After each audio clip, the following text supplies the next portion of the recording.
Right. Academic conventions in thesis writing, right? What is the subtitle?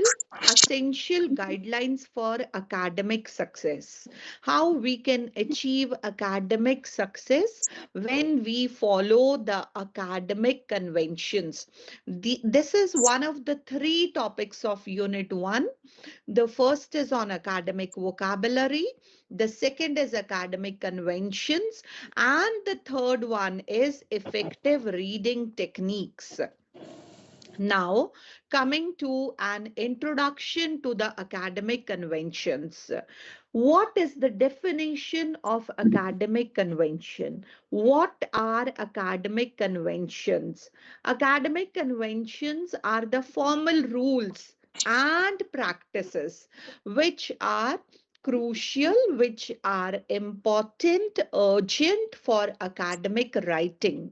How in the academic writing we are supposed to follow certain rules and practices, formal rules and practices. So this is what is the definition of academic conventions. Point number 2 is how important they are in thesis writing. This is a standard statement, but this standard statement is full of truth.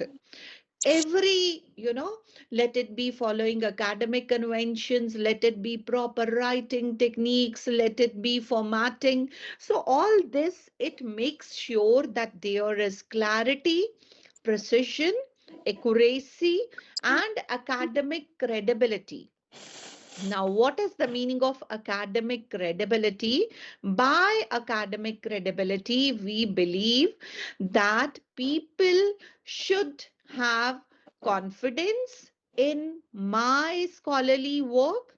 My scholarly work should be taken seriously, should be considered important, should be considered productive by the scholarly fraternity. They should take my academic scholarly work seriously. Then only I can make sure, or I can state that my work has academic credibility. Hindi में बता देती हूँ, academic credibility मतलब जब आपके academic scholarly काम में scholarly बिरादरी को, जिसको हम अंग्रेजी में बोलते हैं स्कॉलरली फ्रेटर्निटी को, आपके काम में भरोसा दिखता है, आपके काम की वैल्यू उनको नजर आती है, तो वो होता है एकेडमिक क्रेडिबिलिटी. तो जब हम एकेडमिक कन्वेंशंस फॉलो करेंगे, proper academic vocabulary, proper academic writing technique, editing, proof reading, etcetera etcetera, तो हमारा काम जो है वो भरोसे वाला काम बनेगा. That is we will build up academic credibility for our work. Now, coming to the third key point, what are the key areas which are covered?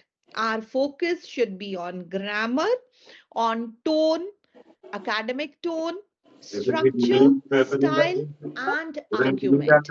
So, by argument, we mean how we state our idea, what are the proofs, what is the data, what are the anecdotes, what are the instances we give in favor of our write-up content ideas. So that is called the argument. Moving to the next slide, basic grammar rules for thesis writing. First of all, our sentences should be meaningful, complete, full of clarity. What is the definition of a complete sentence? A complete sentence is one which starts with a capital letter, has a verb, and ends with a punctuation. In most of the cases, that punctuation happens to be full stop or period, right? That is a complete sentence. It should have a verb. It should begin with a capital letter, end with punctuation. It should be meaningful. It should make sense. Example of a sentence structure, like, there are some sentences which are fragments which are broken, which don't make some complete sense, right? So when we follow the basic grammar rules, we write sentences which are full of clarity, and we also work on the common errors in writing. What are the common errors and how can we rectify the common errors? So the advice is not to write overly complex and lengthy sentences. Be brief, be simple, be full of clarity. So these are the basic rules, grammar rules for thesis writing. Coming to another component of grammar is subject verb agreement, right? Our subject should be in agreement with the verb or vice versa. That is, verb should be in agreement with the subject. When your subject is singular, like he, she, it, so grammar verb automatically, we add a s to it. He sings, she sings. But when the subject is plural, for example, they, we do not add a s to our verb. I sing, they sing, right? Now this word I, though it is singular, but it always behaves like a plural in terms of subject verb agreement, right? I singular होके भी हम उसके verb के साथ s नहीं लगाते हैं. Singular versus plural pairing, understanding the difference between singular and plural subjects. For example, the student passes, right? Or the students pass, right? So this is proper subject verb agreement. Common pitfalls क्या होते हैं? What are the common errors? There is a drift between singular and plural subjects, which can create confusion. Like, for example, the government is passing legislation, right? We have to make it clear that there are some collective nouns, for example, the government here, and we have to be sure, like, whether we need to treat them as singular or plural, depending upon the scenario, depending upon the context, right? Now, the government is, because we are taking the government as one, right? Correct usage examples, examples of correct and incorrect usage will help you clarify this rule of subject verb agreement. Like I've already explained it to you, it is very essential to do a practice of this to learn the proper application of subject verb agreement, so that when you present your arguments, your logic, your ideas in various contexts, it is grammatically correct. So this is one of the academic convention.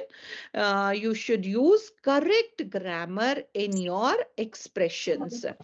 Coming next, punctuation.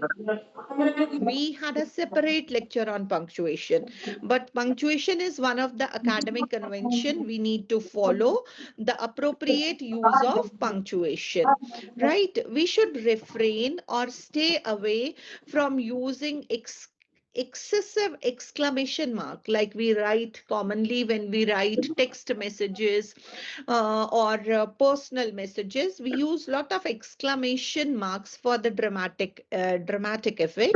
So we should avoid or refrain from using exclamation marks, right?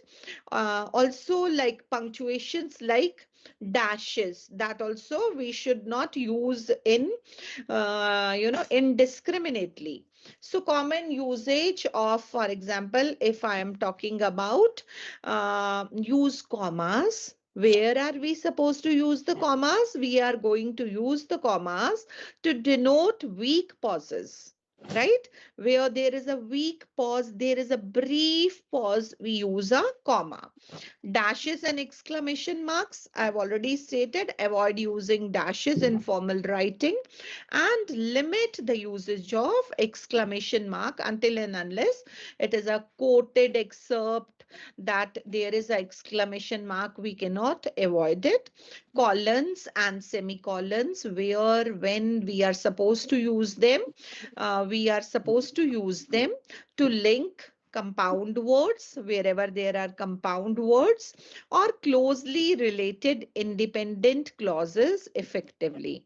Coming next, vocabulary. So far, what have we learned in the academic conventions?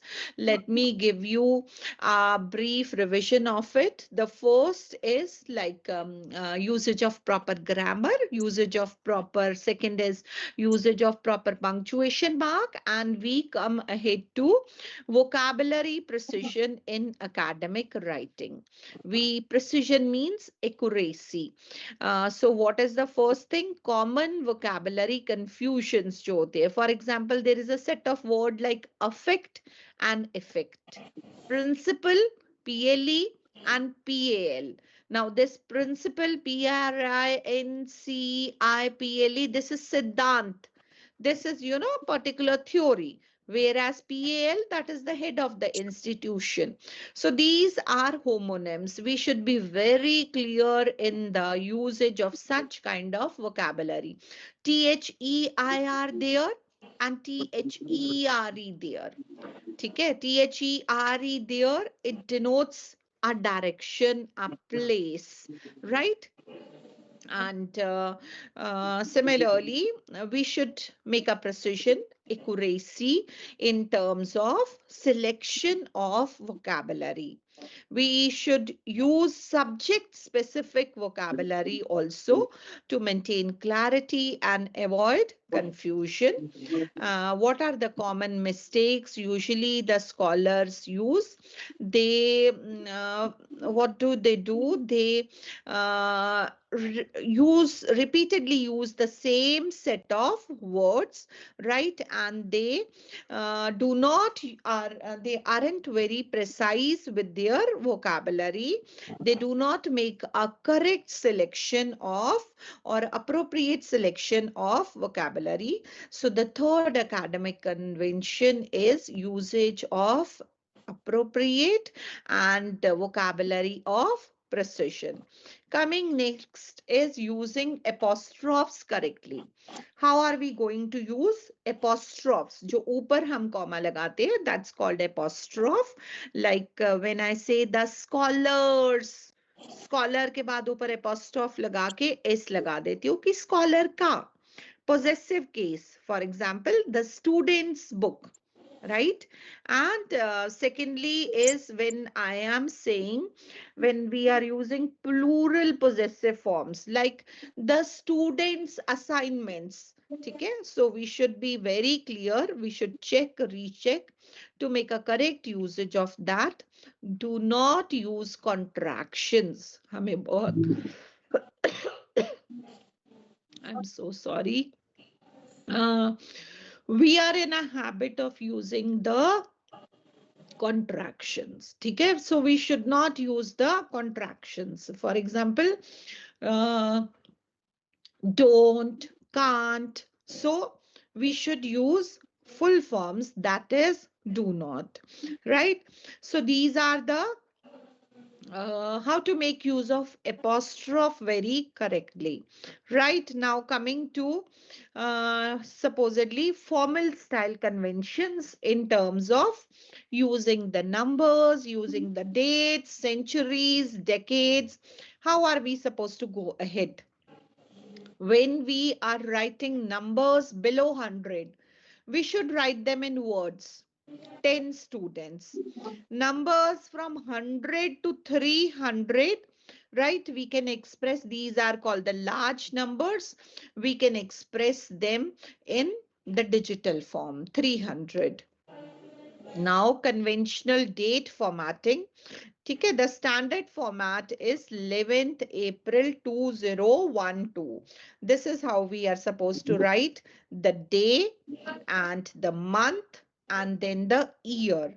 There is no comma in the whole process. 11th April 2012. Okay, this is how we write the date. And centuries, how are we supposed to write 20th century? We'll write them in words, TWENTIETH, 20th century. Right, when we are talking about decades, right? When we are writing 1990s, so there is, do not use a apostrophe here. We can write 1990s, 1990s. So pay attention to this slide also. Coming ahead, capitalization and print enhancements. Proper noun capitalization. So we have to make sure that when we are writing somebody's name, for example, name with the titles, Professor Smith, so P and S would be uppercase or coming in capital letters. Capitalize the title of the books, the title of the journals. So this is academic integrity, this is academic professionalism. For example, the name of the journal is International Journal of Information, right? Italics. So these are some basic formatting rules also. Italics for titles of the books and journals for the titles of the newspaper, right? And avoid doing excessive emphasis in the terms of bolds, italics. मतलब italics वहां तक limit करना है कि title of the book, title of the journal, title of the newspaper, etc., etc. Do not use italics here and there for emphasis, or put the words in bold for emphasis. Try to avoid excessive emphasis. Let the emphasis be laid down through the content. Let's come ahead. Avoiding informal abbreviations, right? So you should have a clear idea that you use the abbreviations which are well accepted and standard abbreviations in formal writing.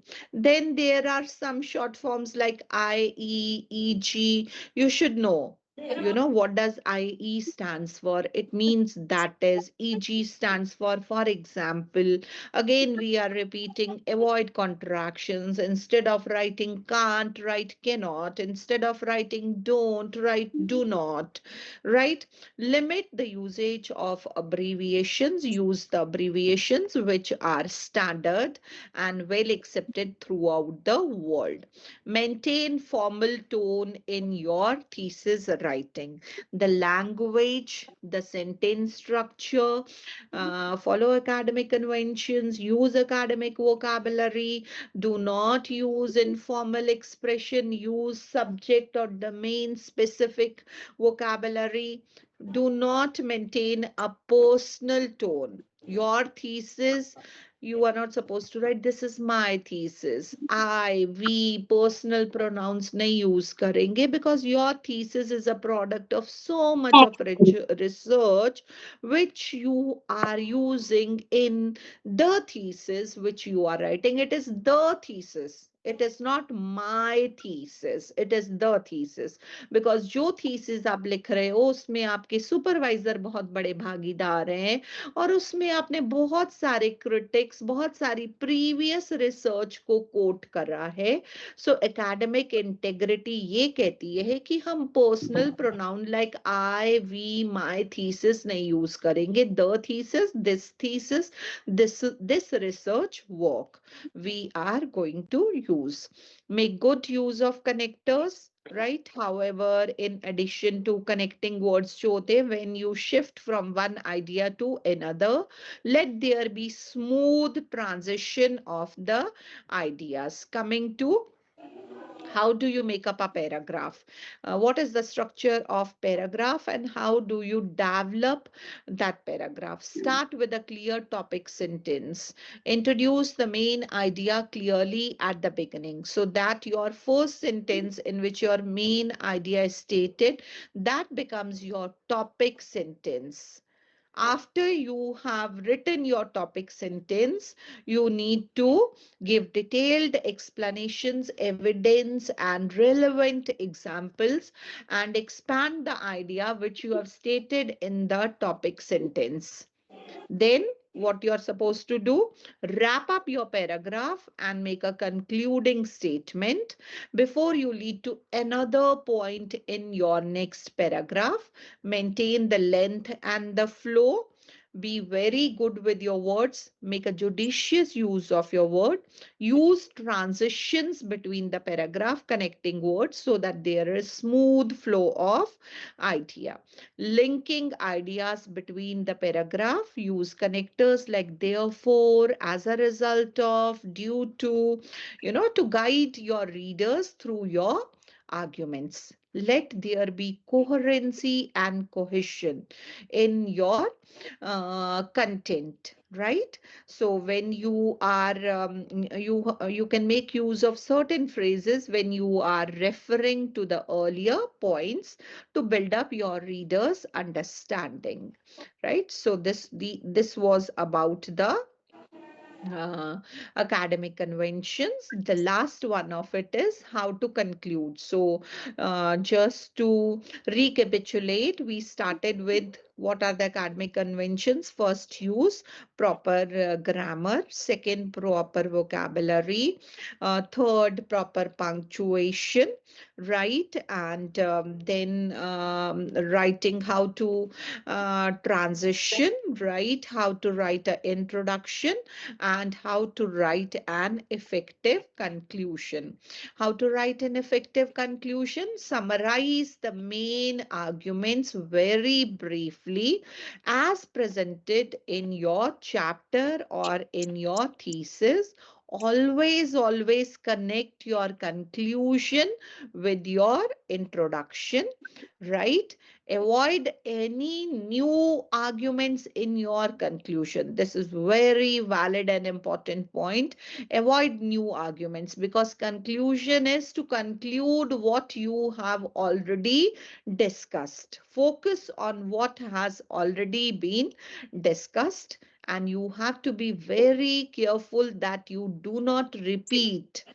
ठीक है, refrain, stay away from repeating the same things because that way you lose academic credibility. Your work, it loses its ambience, its respect, and its level of interest, as well as connecting to the readers. They believe they are being cheated when you keep on repeating the same thing time and again. So this was about academic conventions. I hope it is clear to you. A class of 82 only. So this was about academic conventions. Unit 1 topic. What are academic conventions? One question on this surely comes, right? Any queries, any questions? Should we conclude today's class? Yes? Hello? All right. Silence means okay, right? Silence is the justification that you have understood what is being taught, and it would be shared as a recorded lecture with you. Thank you.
Mummy break mummy